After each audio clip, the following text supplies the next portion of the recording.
Good afternoon each and everyone. हम revision कर रहे थे। रिवीजन में हमारा ये 4th चैप्टर है, डेप्रिसिएशन।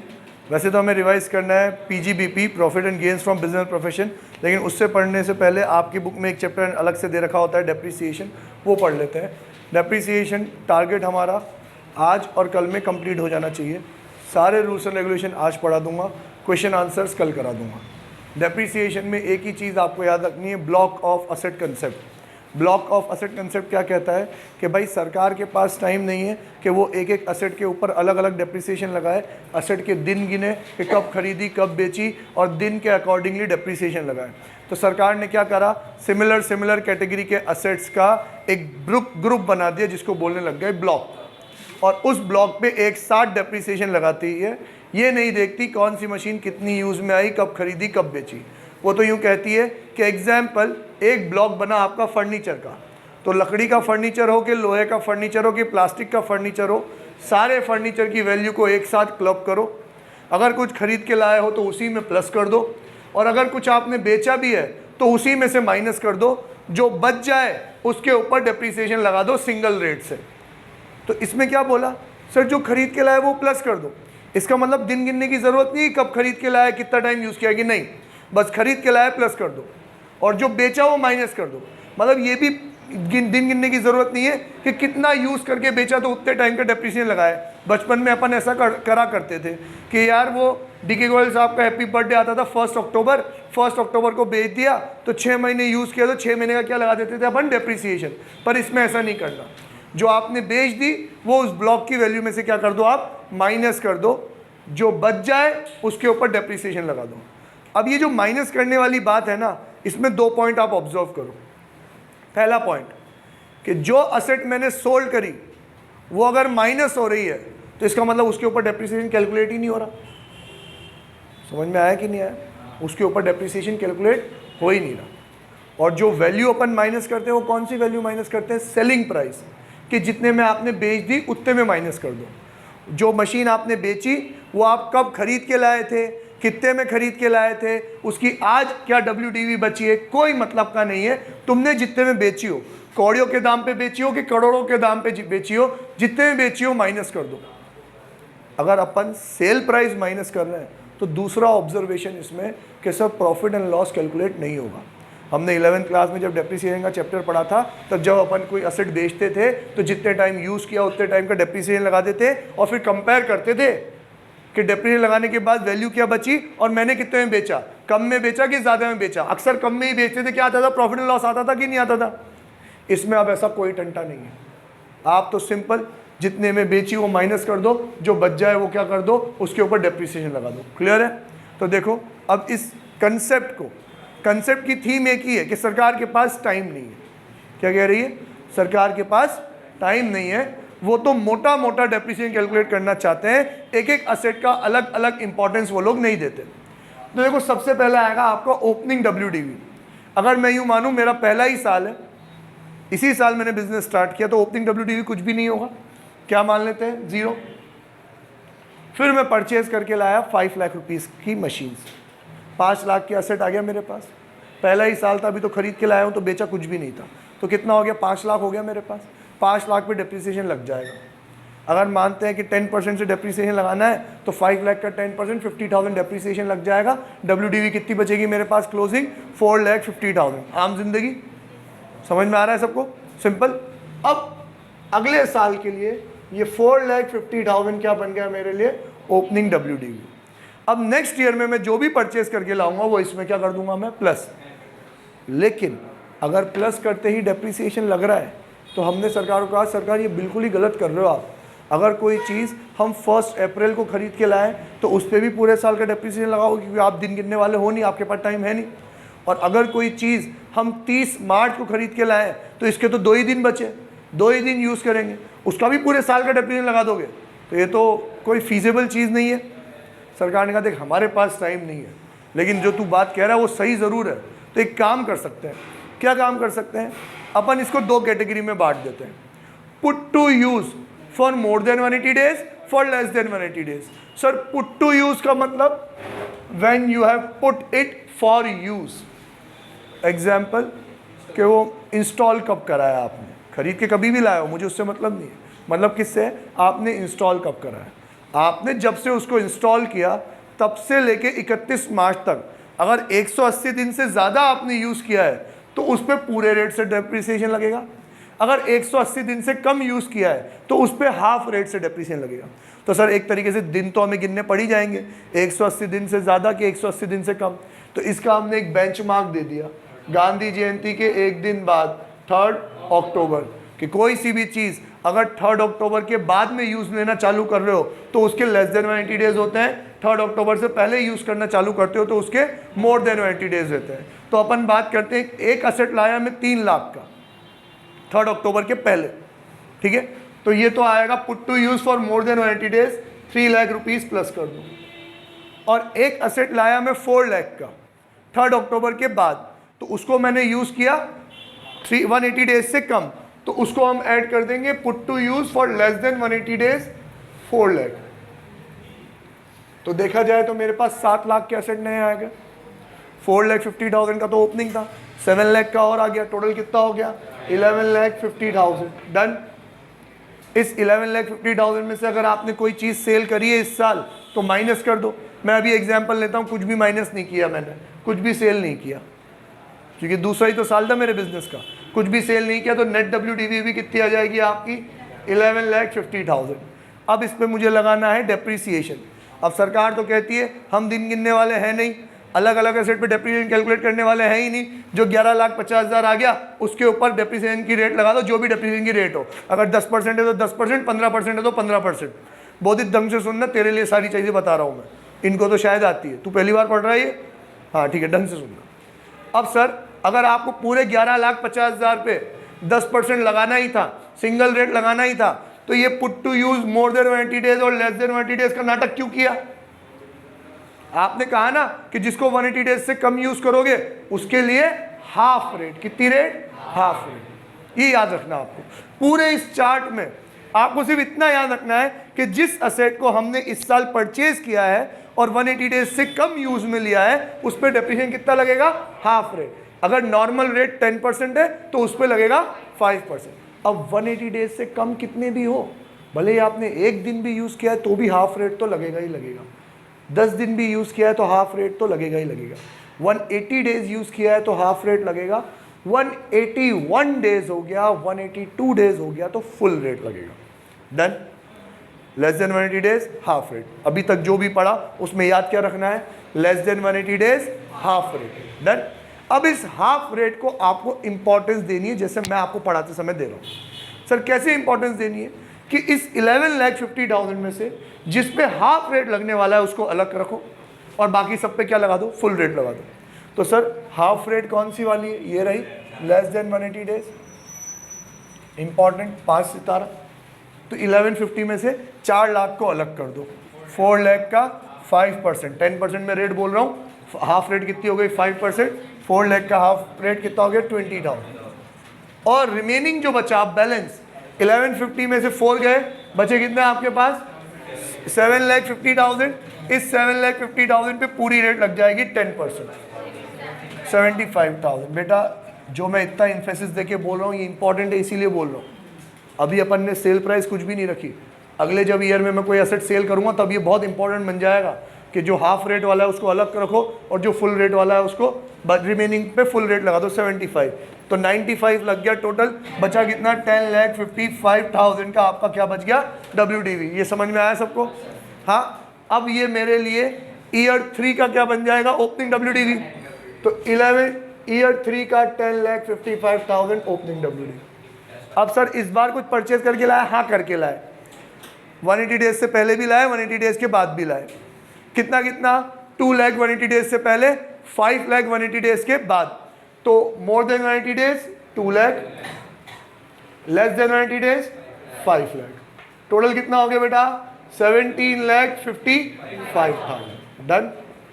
अब मैंने इन सारी मशीनों में से, सर कौन कौन सी मशीन? जो पहले साल में खरीद के लाया था वो, या जो बाद में दूसरे साल में खरीद के लाया था वो, या फिर जो मैं तीसरे साल में भी खरीद के लाया था वो, उसमें से मैंने कोई सी भी मशीन बेच दी। कितने में बेची? 6 लाख रुपए में बेची। कितने में बेची? 6 लाख। मैं आपको बता ही नहीं रहा हूँ कौन सी मशीन बेची, कब खरीद के लाया था, कितने में खरीद के लाया था, आज उसकी WDV क्या है, मैं बता ही नहीं रहा हूँ। क्वेश्चन में बताएगा, क्वेश्चन में बताएगा, पर हमारे लिए क्या है, इररिलेवेंट, मतलब का नहीं है। हम तो सिर्फ ये देखेंगे तूने मशीन बेची, हाँ बेची, कितने में बेची, जितने में बेची वो माइनस कर दे, खत्म बात, ठीक है। कितने में बेची, 6 लाख, 6 लाख रुपीज माइनस कर दो, कितना बचा, 11,55,000। पूरे चार्ट में इंपॉर्टेंट क्या है, less than 180 days. Less than 180 days वाला कितना है, 5 लाख, तो 5 लाख को अलग करो, उस पे हाफ रेट, बचे हुए पे फुल रेट। 11,55,000 में से 5 लाख का 5% कितना हो जाएगा, 5 लाख का 5% 25,000। तो ये 1155 में 5 गया, बचा कितना, 6.55 लाख, इस पे कितना 10%, सो 65,500। टोटल कितना हो गया ये, 90,500 और जाएगा इसमें से।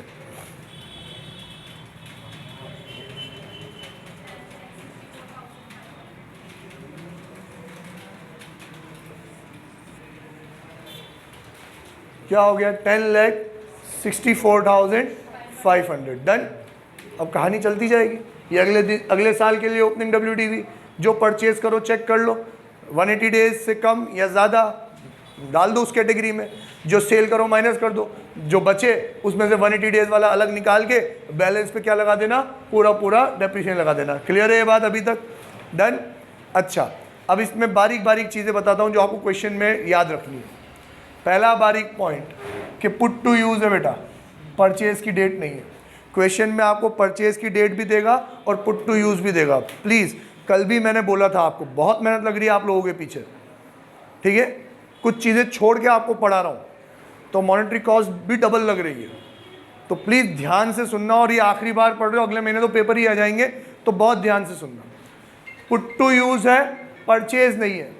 तो क्वेश्चन में आपको 2 डेट दे रखी होगी कि मैं परचेज करके लाया इस दिन और मैंने पुट टू यूज़ करा उस दिन। मैं दिन परचेज से नहीं गिनूंगा, कौन सी डेट से गिनूंगा, पुट टू यूज़ से। इसका रियल लाइफ एग्जाम्पल दूं कि मैं वो अभी स्मार्ट टीवी के लिए वो लाया हूँ UPS 6,000 रुपये का। अब वो 3 महीने हो गए उसको आए हुए, जनवरी में आया था वो अभी तक यही ऑफिस में ही पड़ा है, अभी तक इंस्टॉल नहीं हुआ। तो लाया तो मैं आज जनवरी में, और आज मैंने ठान लिया है कि उसको इंस्टॉल करके ही मानूंगा। इंस्टॉल कब हुआ, मार्च में, ठीक है। तो पुट टू यूज़ कहाँ से गिनेंगे, मार्च से गिनेंगे, जनवरी से नहीं गिनेंगे। क्लियर है, डन। तो सिनेरियो यूँ बन सकता है कि आप परचेज करके लाए हो 3 अक्टूबर के पहले और यूज़ में ले रहे हो 3 अक्टूबर के बाद से, तो यूज़ वाली डेट देखनी है, बाद में है ना तो हाफ रेट में जाएगा ये, और 3 अक्टूबर से पहले पुट टू यूज़ है तो फुल रेट में जाएगा, ठीक है। बहुत ध्यान आकर्षित करता हूँ मैं आपको अगली इंपॉर्टेंट बात। पहली इंपॉर्टेंट बात तो क्या, डेट ऑफ परचेज नहीं लेनी, date of put to use लेनी। 3 अक्टूबर के पहले तो फुल रेट, 3 अक्टूबर के बाद तो हाफ रेट। अब इसमें सेकंड इंपॉर्टेंट और मोस्ट इंपॉर्टेंट रेयरली आती है वो क्या, कि अगर आपने ईयर 1 में परचेज किया और उस ईयर में इंस्टॉल ही नहीं किया, पुट टू यूज़ किया ही नहीं, और पुट टू यूज़ कर रहे हो आप ईयर 2 में, जैसे अगर अपन वाकई में रियल लाइफ एग्जाम्पल लें, अगर मैं उसको अभी इन 6 दिनों में भी इंस्टॉल नहीं कर पाया इस UPS को, तो ख़रीद के तो लाया मैं जनवरी में, कौन से साल में, 21-22 में, और अगर मैं उसको अप्रैल में इंस्टॉल करता हूँ तो इंस्टॉल कौन से साल में हुआ है, 22-23 में। तो अगर किसी एक साल में परचेज हो और अगले साल में पुट टू यूज़ हो तो फिर दिन गिनने की ज़रूरत नहीं है, फिर दिन गिनने की ज़रूरत नहीं है। अगले साल में अब वो पूरी रेट से ही डेप्रिसिएशन लगेगा, भले ही 3 अक्टूबर के बाद इंस्टॉल कर लो। समझ रहे हो, गहरी बातें समझा रहा हूँ मैं, कि जिस साल परचेज किया उस साल तो यूज़ ही नहीं किया ना, जिस साल परचेज किया उस साल यूज़ किया क्या नहीं, तो उस साल तो डेप्रिसिएशन लगेगा ही नहीं। परचेज से मुझे मतलब ही नहीं, मुझे तो किससे मतलब है, यूज़ से, तो उस साल तो डेप्रिसिएशन लगेगा ही नहीं। डेप्रिसिएशन कब लगेगा, अगले साल। अब क्योंकि ये मशीन इस साल में परचेज नहीं हुई थी, इस साल में सिर्फ यूज़ हो रही है, तो अब इसके डेज गिनेंगे नहीं। अब ये आप भले ही 3 अक्टूबर के बाद यूज़ में लेना चालू करो, अब तो ये फुल रेट वाली कैटेगरी में ही जाएगी। कौन सी वाली कैटेगरी में जाएगी, फुल रेट वाली। क्लियर है ये बात, समझ में आया। हाँ, अब इसका एक थर्ड सिनेरियो बता देता हूँ मैं, क्योंकि क्वेश्चन में आएगा, आपको सारी बातें मैं बता दूँ तो ही क्लिक करेगी, नहीं तो नहीं करेगी। 10,64,500 डन। इस साल 1 लाख और 4 लाख, समझ रहे हो ना, more than 120 days, less than 120 days, कितना हो गया भाई 15,64,500 डन। अब मैंने कोई एक मशीन बेची, मैं नहीं बता रहा हूँ कौन सी बेची, कब खरीद के लाया था, कितने में खरीद के लाया, मैंने एक मशीन बेची 12 लाख रुपए में बेची। कितने में बेची? 12 लाख रुपए। इसमें से आप 12 लाख रुपए माइनस कर दोगे सलंग, डन। बचा कितना? 3,64,500। हमने तो क्या सीखा है सर, इंपॉर्टेंट क्या है, लेस देन 180 डेज। तो अब आप लेस देन 180 डेज वाले को अलग करना चाहोगे, कैसे अलग करोगे? लेस देन 180 डेज इटसेल्फ क्या है, ज़्यादा है, 4 लाख है, तो पूरे 364,500 पे हाफ रेट से लग जाएगा, फुल रेट के लिए मेरे पास कोई बचा ही नहीं। पूरे 364,500 पे कितनी रेट से लगेगा? हाफ रेट से लगेगा। Clear? Am I clear to you all? मैं तो यूं पूछ रहा हूं क्या हुआ, ये समझ में आया? 4 वाला समझ में नहीं आया, ये वाला समझ में आ गया।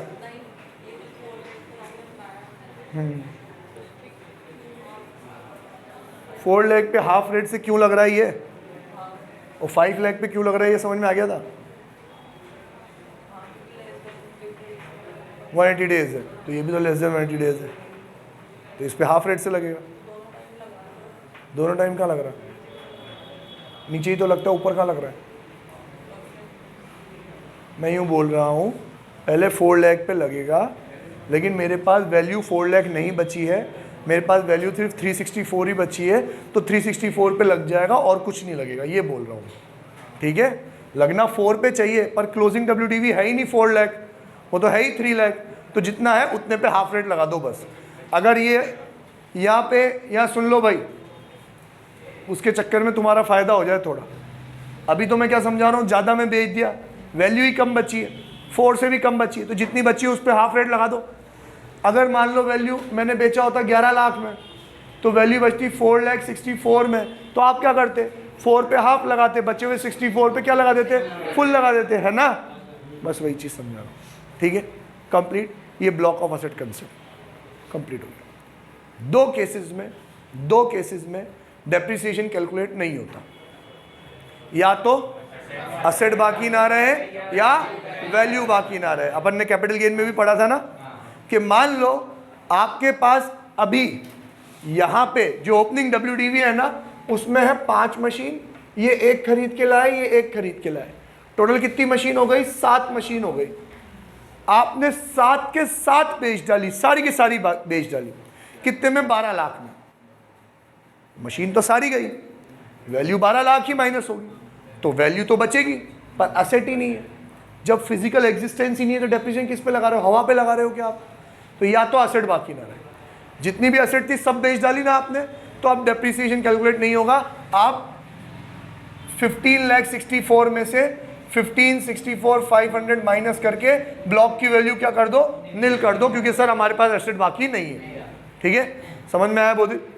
हाँ, या तो एसेट बाकी ना रहे या फिर वैल्यू बाकी। सर वैल्यू बाकी ना रहे मतलब, अब मैंने एसेट बेचा तो सही, लेकिन सारे के सारे एसेट नहीं बेचे, 7 में से 4 मशीन बेच दी, और कितने में बेची? 16 लाख रुपए में बेची। तो मशीन भले ही 4 गई, 3 तो बचेगी, लेकिन बेची कितने में? 16 में, तो ये तो 15 से भी ज़्यादा में बेच दी। 16 माइनस करोगे तो नेगेटिव आ जाएगा, नेगेटिव का डेप्रिसिएशन नेगेटिव आ जाएगा। डेप्रिसिएशन इटसेल्फ खर्चा माइनस होता है, नेगेटिव नेगेटिव क्या हो जाएगा? पॉजिटिव हो जाएगा, खर्चा बल्कि इनकम बन जाएगी, तो ऐसा पॉसिबल नहीं है, तो नेगेटिव वैल्यू पे डेप्रिसिएशन नहीं लगा सकते। तो आप वापस से इस ब्लॉक की वैल्यू क्या कर दोगे? नील कर दोगे, क्योंकि अब हमारे पास वैल्यू बाकी नहीं है। या तो असेट बाकी ना रहे या वैल्यू बाकी। असेट भी रहना चाहिए, वैल्यू भी रहनी चाहिए, तो जाके क्या लगेगा? डेप्रिसिएशन। समझ में आया? कंप्लीट। ठीक है, अब ब्लॉक ऑफ असेट कंसेप्ट में इन लोगों ने असेट्स के डिफरेंट ब्लॉक्स बनाए, और डिफरेंट ब्लॉक्स की अलग अलग रेट है। मैनी टाइम्स क्वेश्चन में ये रेट गिवन होती है, और मैनी टाइम्स क्वेश्चन में ये रेट गिवन नहीं होती है। तो आप अपनी बुक्स में वो पेज निकालो जहाँ पे आपको इंपॉर्टेंट ब्लॉक्स की रेट याद रखनी है। पेज नंबर 252, और मैंने स्टार लगवा रखे हैं आपके ब्लॉक्स पे, तो तो जो सुस्ती लोग उस टाइम पे नहीं आ रहे थे या सो रहे थे या जिनको मतलब ही नहीं था या जो पुरानी बुक में पढ़ रहे थे, अभी ताज़ा ताज़ा नई बुक लेके आए हैं, वो सारे लोग अब स्टार लगा देंगे। पेज नंबर 251, पुरानी तो नहीं है ना, ये नहीं है ना, पेज नंबर 251, बिल्डिंग्स में ब्लॉक 1 पे 1 स्टार लगाओ और ब्लॉक 2 पे 3 स्टार लगाओ। फिर आओ फर्नीचर, नेक्स्ट पेज पे 252, फर्नीचर का ब्लॉक 1 3 स्टार मार्क करो। फिर आओ प्लांट एंड मशीनरी, उसके ब्लॉक 1 पे 5 स्टार मार्क करो। और सेकंड वाले उसी ब्लॉक 1 के सेकंड पॉइंट पे books for use in office by non professional, उस पर सिंगल स्टार मार्क करो। ब्लॉक 3 पे, ब्लॉक 3 के फर्स्ट वाले पे 2 स्टार मार्क करो और ब्लॉक 4 पे 3 स्टार मार्क करो। और ब्लॉक 4 में 9th, 11th, 20, 21, 22, 29 और 30 इनको टिक करो। वापस से मिलेंगे ही नहीं तुम्हें, रोमन नंबर्स में है ये, है ना।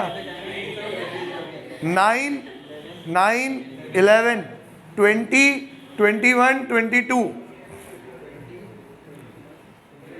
19 और 30 लास्ट के 2, सॉरी 29 और 30 लास्ट के 2, इनको टिक कर लो, ये क्वेश्चंस में आते हैं।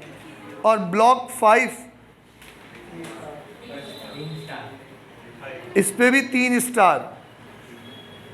और इंटेंजिबल एसेट्स में ब्लॉक 1 इस पे भी 3 स्टार। किसी ने 2 लगा रखे हो तो 3 कर लेना, ठीक है। ये ब्लॉक्स की इंपॉर्टेंस बताता हूँ, पढ़ के बताते हैं कौन सा ब्लॉक क्या है। अब ये सिर्फ महज औपचारिकता है, पहले आप लोग पढ़ लो मैंने क्या मार्क कराया, क्या अंडरलाइन करवाई, क्या स्टार मार्क करवाए, फिर मैं आपको इसका इंपॉर्टेंस बताता हूँ। ओके, जो अपन ने मार्किंग करी है उसको शुरू से पढ़ रहा हूँ मैं। बिल्डिंग के 2 ब्लॉक पढ़ाए हमने।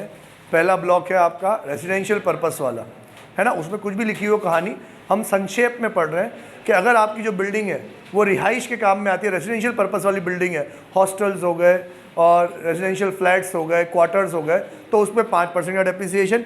और कमर्शियल बिल्डिंग है, शॉप, ऑफिस, गोडाउन वगैरह, तो इन पे 10%, ठीक है। टेम्प्रेरी स्ट्रक्चर है तो 40%। फिर इसके बाद आते हैं अपन फर्नीचर। फर्नीचर में कोई कैटेगरी नहीं है, एक ही कैटेगरी है, कोई सा भी फर्नीचर हो 10%, ठीक है। Building residential purpose 5%, commercial purpose 10% और टेम्प्रेरी 40% और furniture 10%। Done. Plant and machinery most favourite 5 star लग रहे हैं आपके, क्योंकि हर बार यही आता है। वो क्या है? Plant and machinery general category 15%, जिसमें बुक्स भी आ जाती हैं आपकी, बुक्स फॉर नॉन प्रोफेशनल एसएससीज की, ठीक है, और सारी चीज़ें आ जाती है, मतलब दुनिया भर की प्लांट एंड मशीनरी जिसके बारे में अपन अलग से नहीं पढ़ रहे हो, सब कितने में आती है? 15% में। फिर 30% में एक जगह स्टार लगा रखा है, वो कौन सा है कि कमर्शियल पर्पस, मतलब अगर हायरिंग पर्पस के लिए आप मोटर कार, बसेस वगैरह चला रहे हो, व्हीकल्स चला रहे हो हायरिंग पर्पस के लिए, तो 30%। कहा 40%, 30 होगा ना यार,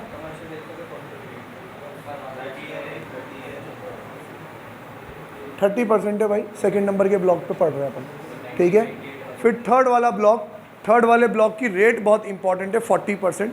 थर्ड ब्लॉक है, फिफ्थ ब्लॉक है, फोर्थ ब्लॉक, फोर्थ वाले ब्लॉक की रेट इंपॉर्टेंट है 40%। और इसमें कौन कौन सा आता है जो आपको याद रखने को बता दूं?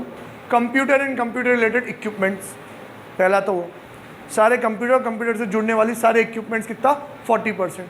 दूसरा, सारे pollution control equipment, air pollution, water pollution, solid waste control, ये सब कितने आ जाएंगे? 40% में। फिर लाइब्रेरी की बुक्स और प्रोफेशनल एसएससी की बुक्स, लाइब्रेरी की बुक्स और प्रोफेशनल एसएससी की बुक्स, नॉन प्रोफेशनल एसएससी 15% में, प्रोफेशनल और लाइब्रेरी की बुक्स 40%। मतलब एक तरीके से जो असेट्स ज़्यादा काम में आते हैं वो 40%, जो रेगुलर यूज़ में आते हैं वो 15%, इंटेंजिबल एसेट 25%। क्लियर? इस तरीके से आपका डेप्रिसिएशन कंप्लीट। अब इसमें एक आता है 33AB और एक आता है स्ट्रेट लाइन मेथड और एक आता है आपका एडिशनल डेप्रिसिएशन। इन 3 पॉइंट के सिवा और चौथा कोई पॉइंट नहीं है इसमें। तो 1 बाय 1 अगर ताकत बची हो तो पढ़ा दूँ? नहीं है ना, तो पढ़ा दूँ, मतलब ये कह रहा है सर। ऐसे नहीं देखते, ऐसे करते, ठीक है, ओके। तुम झेल पाओ तो बेटा, तू तो शुरू से ही नहीं झेल पाती, तो क्या देखो सुबह वाली क्लास में क्या पढ़ा था वो याद है अभी? कौन सा टॉपिक चल रहा था बता? लॉ में कौन सा टॉपिक चल रहा था बता दे। चल सुबह टेक्स्ट में मैंने कौन सा टॉपिक पढ़ा है बता? ATCCC पढ़ा है मैंने, ATCE पढ़ा है, ATE पढ़ा है मैंने, लास्ट में ATE पढ़ा है। उससे पहले 3 सेक्शन लिखे थे मैंने, 3 सेक्शन के नंबर बता दे। तेरे को 10 रुपये की चॉकलेट और है। पूजा पूजा वो 10 रुपये वाली चॉकलेट लाई तू इसकी? नहीं लाई? आज कैंसिल हो जाएगी वैसे, बता बेटा।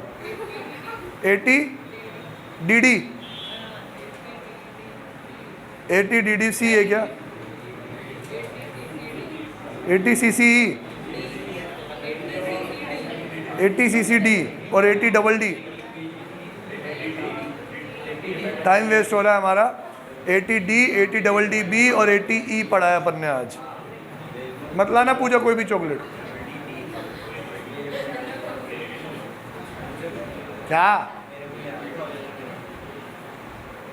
तो तू क्या खुद को उससे कंपेयर कर रहा है क्या? ओपोनेंट तो बढ़िया चुन। पढ़ते हैं। वीडियो पॉज नहीं हो रहा ना? ठीक है। 3 पॉइंट पढ़ाने मुझे। Additional depreciation, straight line method, 33A-B। कौन सा पढ़ाऊं? स्ट्रेट लाइन मेथड पढ़ा दूं पहले? ऐसे मर रहे हो, पढ़ा रहे हो क्या? स्ट्रेट लाइन मेथड पढ़ा देता हूँ। सुनना जकी, और जकिया को बताना कर जाएगी, ठीक है? ठीक। बोधित तू सुन, मतलब मेरे लिए तो तू ही है ऑडियंस, है ना? ढंग से सुन। डेप्रीसिएशन में, इनकम टैक्स में डेप्रीसिएशन का एक ही मेथड अलाउड है, वो है WDV। अभी जो अपन लगा रहे हैं वो WDV ही तो है। WDV क्या होता है कि रिटर्न डाउन वैल्यू, कि जो वैल्यू बची उस पर डेप्रीसिएशन लगा, जो वैल्यू बची उस पर डेप्रीसिएशन लगा। स्ट्रेट लाइन मेथड क्या होता है कि 10 लाख की मशीनरी लाया, 10 साल चलेगी, हर साल डेप्रीसिएशन कितना लगेगा? 1 लाख, 1 लाख, 1 लाख, 1 लाख। डेप्रीसिएशन की वैल्यू सेम रहेगी, स्ट्रेट लाइन मेथड। और WDV होगा तो सर अगर 10% से डेप्रीसिएशन लग रहा है तो 10 लाख की मशीन में पहले लगेगा 1 लाख, वैल्यू बचेगी 9 लाख। अगले साल बचेगी, अगले साल इस 9 लाख का 10% 90,000, वैल्यू बचेगी 8,10,000। आई होप आप समझ रहे हो SLM क्या होता है, WDV क्या होता है। तो अभी तक अपन ने जो भी पढ़ा हो सब किसके लिए? WDV के लिए। अलाउड कौन सा है? WDV। But in special circumstances सिर्फ एक ऐसी एंटिटी है जिसके लिए SLM अलाउड है, और वो भी उनको ऑप्शन दिया गया है, तुम चाहो तो WDV चलाओ, तुम चाहो तो SLM चलाओ। और वो कौन है? Electricity generation company. कौन? Electricity generating company. ऐसी कंपनी जो इलेक्ट्रिसिटी जनरेट करती है। 2 कंपनीज होती है, एक जनरेट करती है और एक डिस्ट्रीब्यूट करती है। KEDL डिस्ट्रीब्यूशन है, जनरेशन नहीं। कोटा थर्मल पावर स्टेशन है, ये जनरेशन है। तो इनके लिए ऑप्शन है। JVVNL ये लोग भी डिस्ट्रीब्यूट ही करते थे पहले, जनरेट तो कौन करता है? Kota thermal power station. समझ में आया? तो उनके लिए ऑप्शन है कि तुम लोग चाहो तो SLM लगा सकते हो, लगाओ भाई। SLM में कोई प्रॉब्लम नहीं है। SLM में तो हमारे को फॉर्मूला भी याद है कि actual cost minus scrap value upon life of asset. 10 lakh की मशीन 10 साल चलेगी, 10 साल चलने के बाद कबाड़ा 2 लाख रुपए में बिकेगा, तो 10 लाख में से 2 लाख तो रिकवर हो जाएंगे। कितने बचे? 8 लाख। कितने साल चलेंगे? 10 साल। 8 लाख डिवाइड बाय 10, 1 साल का डेप्रिसिएशन कितना हो गया? 80। समझ में आया? अब अपन समझने के लिए थोड़ा एग्जांपल सीधा बनाते हैं कि 10 लाख की मशीन, स्क्रैप वैल्यू 0, मतलब हाल ऐसा हो जाएगा मशीन का कि और उल्टा फिकवाने के पैसे देने पड़ेंगे, है ना? तो स्क्रैप वैल्यू 0, मशीन चलेगी 10 साल, तो 1 साल का डेप्रिसिएशन कितना आएगा? 1 लाख। आप हर साल 1 लाख 1 लाख 1 लाख 1 लाख डेप्रिशिएट करते चलोगे। डन। अब इससे 3 कंसेप्ट निकल के आते हैं, सुनना अच्छे से। 3 कंसेप्ट का नाम बता दे कोई तो मेरे लिए, मेरी तरफ से 10 रुपए की टॉफी और। 3 कंसेप्ट का नाम बता दे कोई तो। चलो पहला लिख देता हूं, टर्मिनल डेप्रिसिएशन। अब जो 2 बताएगा उसको 5 रुपए की टॉफी। नहीं, दूसरा भी बता देता हूं, बैलेंसिंग चार्ज। अब जो तीसरा बता देगा उसको 2 रुपए की टॉफी। लानत है तुम लोगों की जिंदगी पे।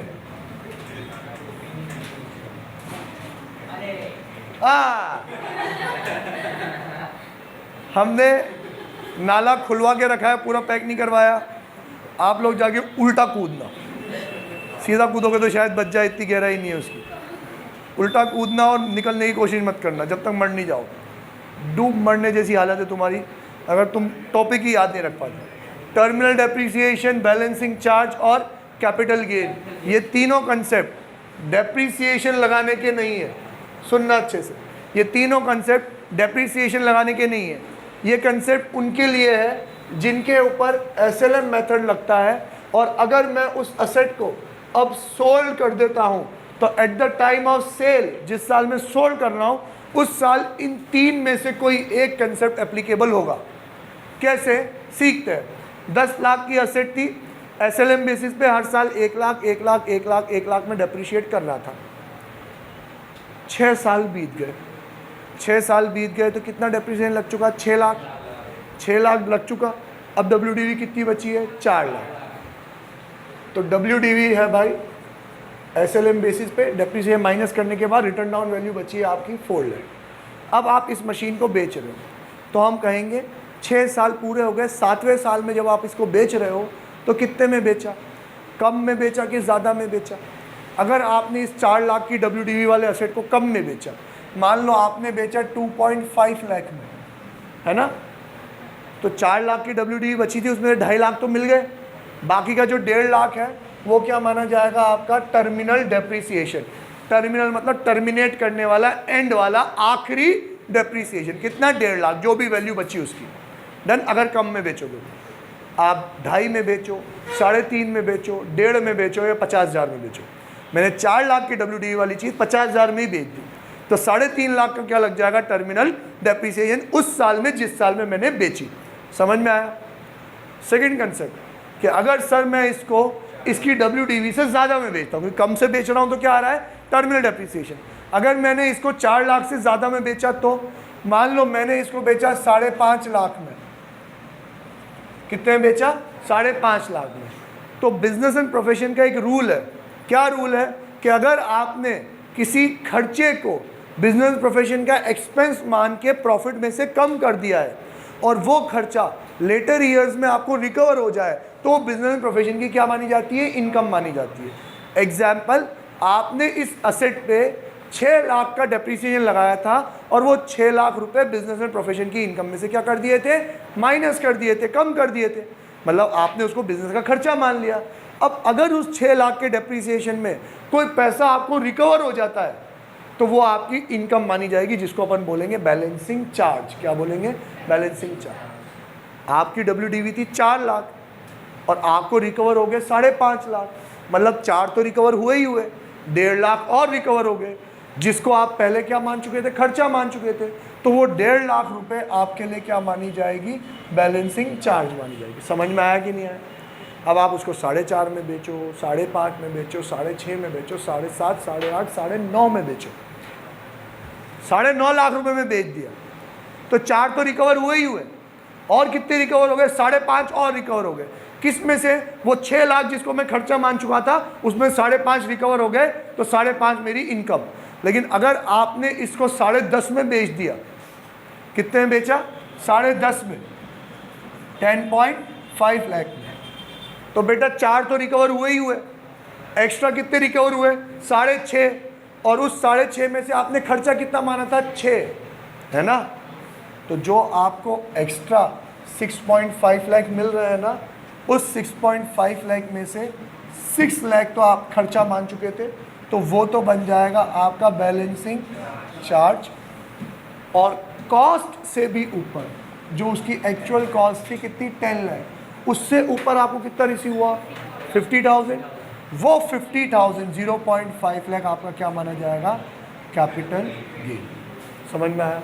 अब आप 10.5 में बेचो, 12 में बेचो, कितने में भी बेचो, 10 से ऊपर जितना भी है वो कैपिटल गेन, 10 और 4 के बीच में जितना भी रिकवर हुआ है वो बैलेंसिंग चार्ज, 4 से कम रिकवर हो रहा है तो जो रह गया वो इस साल का डेप्रिसिएशन। समझ ला? कंप्लीट? ओके। 1 मार्क्स 2 मार्क्स में आता है, ज़्यादा में नहीं आता।